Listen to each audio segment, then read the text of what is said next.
RSVP. Yeah. I see payback in her future. Yeah.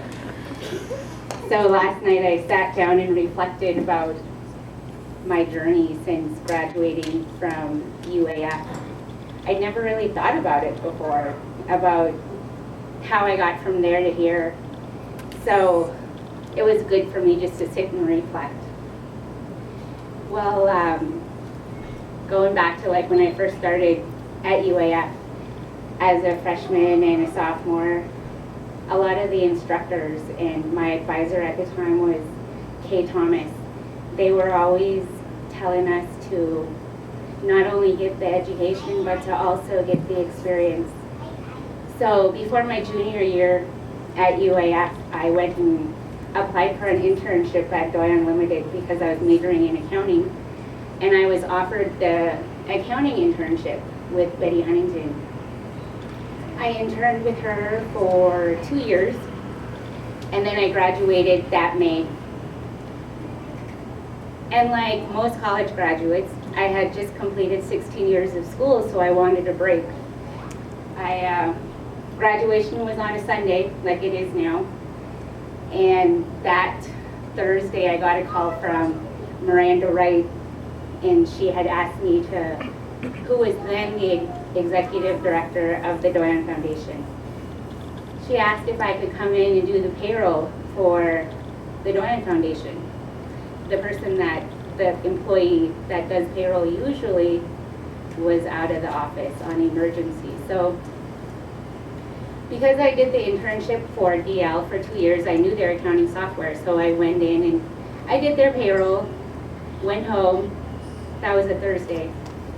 On Friday, about 8:15, Miranda called me, and she was like, "Hey, why aren't you at the office?" And I was like, "Well, I'm home. Why? What's up? What's going on?" She was like, "Well, I hired you." Yeah. So that was my first step into the workforce. Needless to say, 16 years of school, I only had a 4-day break. Yeah. So the point of that whole story was that education is absolutely needed, but experience with that is key. My second story is about, I was in the workforce for a few years. I was still at the Doyon Foundation. This was about 4 years later. I knew I wanted my master's degree. I figured it was time to just take the plunge and go back to school. After seeing the tuition rates, I knew I couldn't afford graduate school.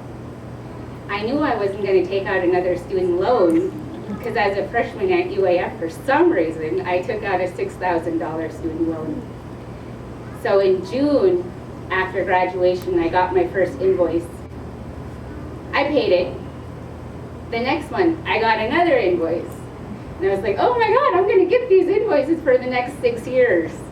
So I tripled my payments and I paid off that loan within 12 months.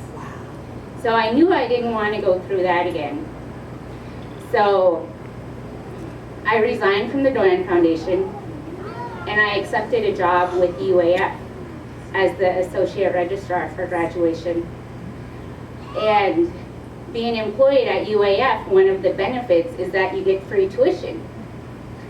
So 3 years later, I came back to Doyon with my graduate degree and no student loans.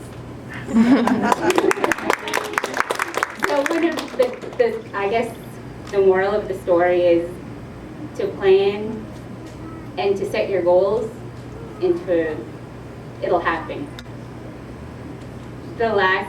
My third and last story is about not burning your bridges.